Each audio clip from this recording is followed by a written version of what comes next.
Welcome to part 2 of season number 2 of the Venezia Takeover. I hope you're very much enjoying this save as much as I am doing it, although I'm very frustrated because we are in February and I have still yet to be able to register Diamonde or Joe Gelhardt. And I have no idea why. I've gone through the youth system. I only have one non-EU player in there and I can't get rid of him, but he wasn't like registered or anything, so I really don't understand why I couldn't get these two non-EU players registered at the start of the season. But it has meant that they've played no games whatsoever for me, and I've really missed out on well, I mean, he's really good, Diamonde. Joe Gelhardt could have been class for me as well. We're never even going to see him in a Venezia shirt. We've basically lunged him out. We're paying so much money and we're never going to use him. So very disappointing in that regard. Other transfers, we had no money during January, so we didn't bring anybody else in. On the outs, we only let a player go out for free, so there's no real big deals that have happened. Of course, it was the World Cup year, so after that Torino game, the 1-1 draw, we had a long time off. We had a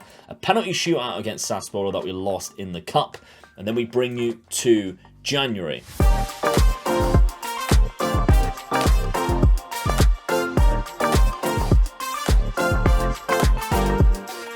It didn't start very well. A 7-1 loss in January to AC Milan did not go great at all. Another red card. Genoa, though, a 2-1 win away to Genoa. It's a great result for us. Thomas Henry and Francesco Forte both getting a goal there. Sassuolo, Francesco Forte, another brace at home against them. Empoli, a 3-1 loss. That's a difficult result to take because I really do feel like that's a team that we should be beating if we want to progress higher in the league. Bologna, though, that's a good win. Again, Forte, 68th minute, and Napoli, a tough tie to take. An 85th minute goal for them after we were 2-1 up, well, 1-0 up, sorry. We lost 2-1 to Napoli. Fiorentina as well, 1-0 loss to them. I have brought you back for this game because I think it definitely has more significance than what the Fiorentina game would have been. They're a little bit higher up in the league. Because if we take a look at the Serie A, we are currently sat in 17th place.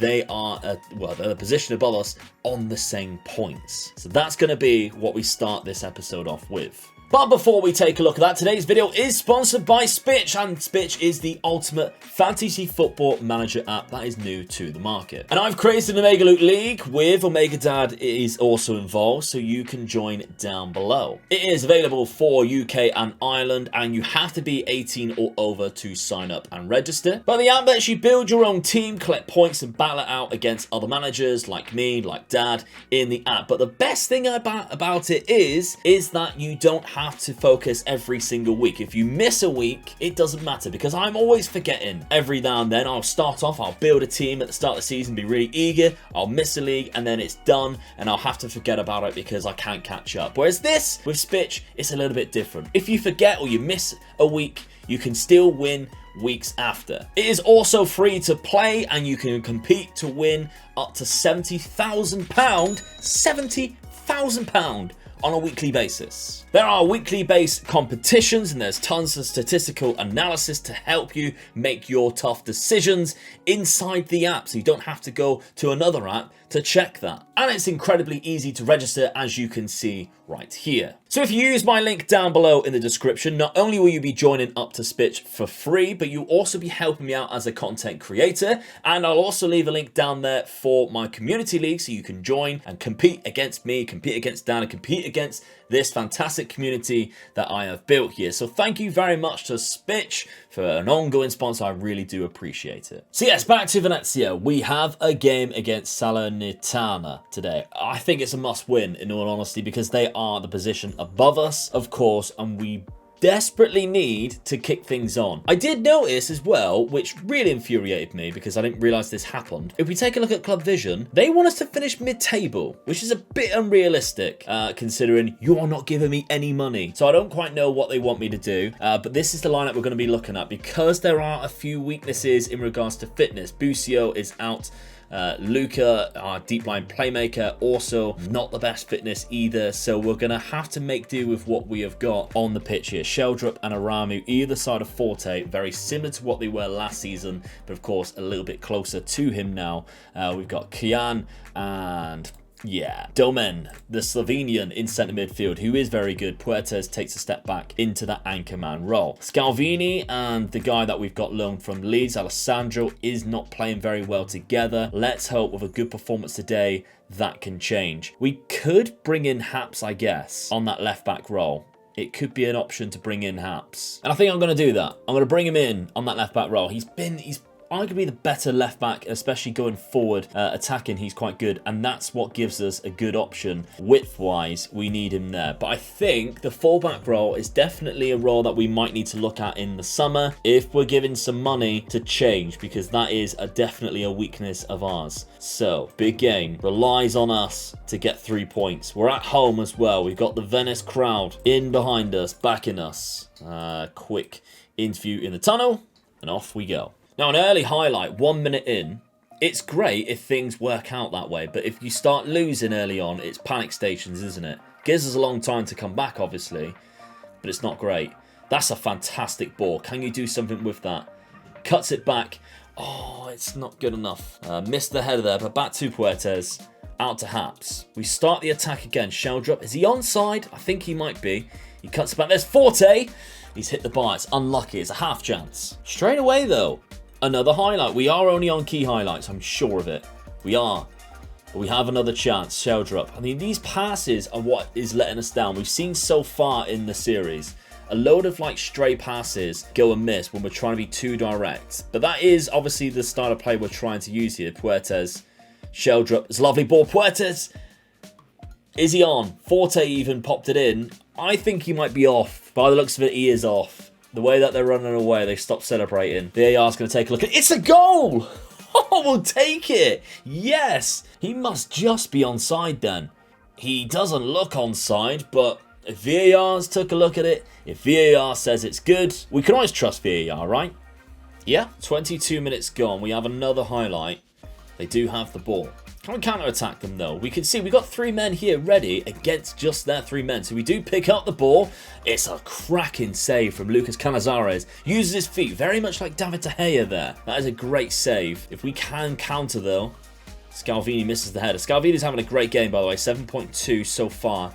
After the first 23 minutes. We've got a yellow card in midfield. We need to be looking at that. Make sure it doesn't turn into a red. The worst thing that will happen is we go down to 10 men and throw this away again, because I don't think we've picked up a win yet. This is our 4th episode so far, and we haven't picked up a win yet. We need that. Our front 3 are on fire, though. Half time. Statistically, it's very similar. Both got 5 shots. We've got a very similar XG. They've had a great opportunity, but the difference was our keeper made the big save and theirs didn't. Okay, so I'm going to tell defense that they can make the difference. Haps, I think we give him a bit of a rest because he is struggling.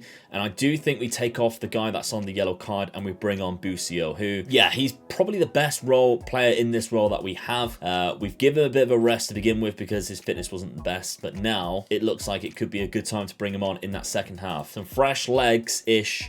We have a kickoff highlight too. And this with key highlights could mean a good opportunity. Sheldrup has the ball, plays it to Forte. We've got a run going there. Kayan's going to pick it up. There's a couple of men free. If you can find them, Sheldrup. Oh, it's a perfect start to the second half. It's exactly what we needed. And Venezia are 2-0 up. A kickoff highlight that we can be proud of. Busio plays it across to Kian, his fellow centre midfielder, who somehow finds a pass straight across the box to Sheldrup at the back post. See, when he's playing as like an inverted winger, he won't find himself in those positions very often, which I think is the reason why we are scoring so many more goals than what we would be, but he still has things like moves into channels, and that's why I think this tactic sometimes works a lot better than a standard 4-3-3. Sheldrup's picked it up again. He's on fire right now. He is absolutely loving his football. Del Prato to Kian. Puertas playing a deeper role in this game. Scalvini. You play it out to that left-hand side. We've got a fresh-legged man over there. There it is. Good ball from Lucas Canizares coming into his own.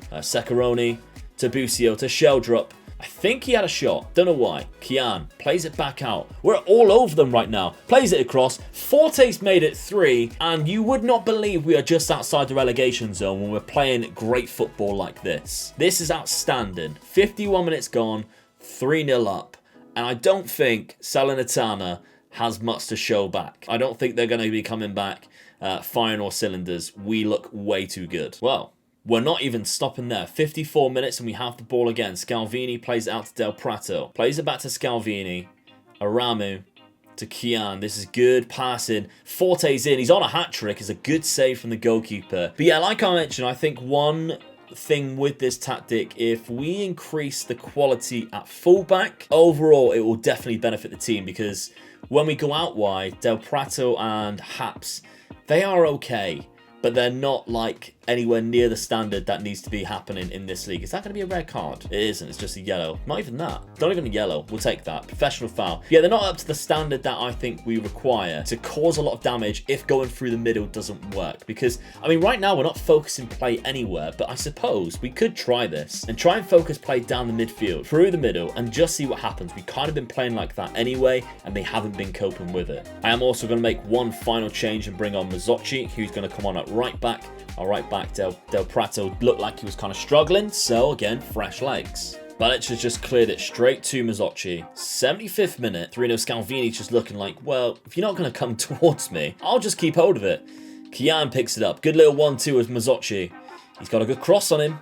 If he can find Forte in the middle, Kian, he's already got himself an assist. Mazzocchi cuts it back again to Kian. There's a back post. Busio! What a goal that is! An unbelievable bicycle kick. That is outstanding. Mazzocchi plays it back to Kian. A first-time cross. Oh, he scissor kicks it. It defies the laws of physics, but Busio, that is incredible, my man. 4-0 now. We look very good, and we're up into 14th place as things stand. There's a few clubs around us who have game in hands over us, but it makes it a little bit less pressure on our shoulders in regards to the board clamping down on us. A very good performance from Venezia. Every single player other than Mazzocchi is over a 7 rating, is only because he's recently come on, I would presume. Let's see if we can get that up to a 7. It's a great ball. Give him a 7. Give him it a 7. Go on. On that right. Oh, yeah, that's bad. Don't bring him down or give away a penalty. We want to keep a clean sheet if we can. Canizares, yet again. People doubted Lucas Canizares. Not me. Not me at all. Look at that. Great ball to their player.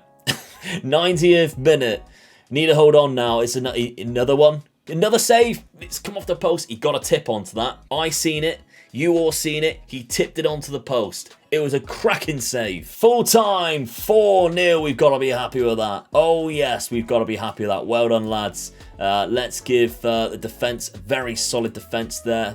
Great playmakers. I'm going to praise them all. Final third, you were also fantastic. We don't see many results like that. Going forward into the next game, we got Lazio, then Juve. It's 2 very difficult games, but then after, it's Brescia, which again is where we start to come into winnable games that we need to exactly pick points up. Brescia, Crotone, Benevento. These games are the games that we need to be picking a winner. 14th place, we need to be avoiding everywhere else. Lazio, Juve, we're not expected to win them. Let's take a look then. Club Vision, it's a C+.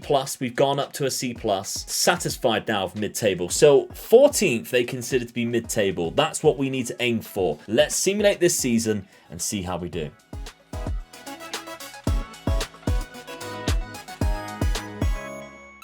Right, so we're at the end of the season then, 29th of March, and we are finished in 13th place. Good finish eventually, to be honest, although like we're only 3 points behind Udinese in 11th or 12th, sorry. We have such a bad goal difference compared, so it's kind of like that's where I see we're top of the worst teams. It's bad to say, but I really do feel that way. There's a couple of teams here that I'm going to be scouring their clubs because I think some of them have some decent players, especially at Brescia, of course, former club of Sandro Tonali. They have a young Andrea Papetti. If he's still there, that could be something that we look at picking up. I don't know whether he is or not. We'll have to take a look at that. But they do have some decent players nonetheless. It's a success eventually in the fact that we finish in 13th place. But we're not making any like moves forward, are we? Like that's, I mean, Juve have won it again. Fiorentina finishing second. Great for them. That's because of how good Dusan Vlahovic have done. But Lazio again, despite having Ciro Immobile finishing down in 8th place. What is interesting, if we take a look at the schedule then, after we played that game where we won 4-0, we had a 3-3 draw against Lazio, where they scored in the 90th minute to crush our dreams, despite us being 3-2 up or 3-1 up. The same happened against Juve. We were 2-0 up. against Juve, and yet we lost 3-2 and they scored in the 92nd minute. Bentancur, who of course signed for Tottenham recently. 2-0 win against Brescia, a good win there. We lost 3-0 to Inter, 3-1 to Atalanta, a 2-1 win to Crotone. Now these are the results that I was mentioning earlier on. We need to be picking up results from. We need to be picking up 3 points, and we have been doing that. Benevento again, 3-0. All the teams that are around us. Udinese was a game that we could have possibly have done with winning. If we did win that, we would have been above them. We didn't manage to do that. We didn't manage to pull that off. They destroyed us, really. A draw against Hellas Verona, a win against Torino, and in the final 5 games of the season, just a 1 win against Empoli. A bad end of the season, really, but I think it was more the case that we were safe, and it was, yeah, we sort of like stopped playing more than anything. But this is what our season panned out like. We started off very poorly and we ended up rescuing it in the end. If we take a look at the club vision, they are passed. They're very happy with that, B-. So we need to continue being an established Serie A team next season. I would say that needs more money then, because if we take a look at our transfers, next season's budget is around about £2.75 million. That's not good. If we look at our squad, we got a lot of unhappy people here who want to be leaving. Forte's got the most goals there with 23. Very impressive considering last season we did not have a goal scorer over double figures. However, arguably our best player, Busio, has asked to move to a bigger club. This could be a problem. He is worth 29 to 34 million pounds, so if we can offload him for anything like that, we could start a bit of a rebuild, but it's a lot to ask, and whether we'll get that money is a different story. So, what do you think? Let me know down in the comments section below. Are you looking forward to tomorrow's episode, the start of season number 3? I'll see you then. Make sure you check out SPITCH, join the community. There's loads of links down below. Patreon members, thank you very much for the Patreon members, and of course the second channel's there with all the live streams, uploaded the clips channel, Discord as well. I'll see you soon. Bye bye.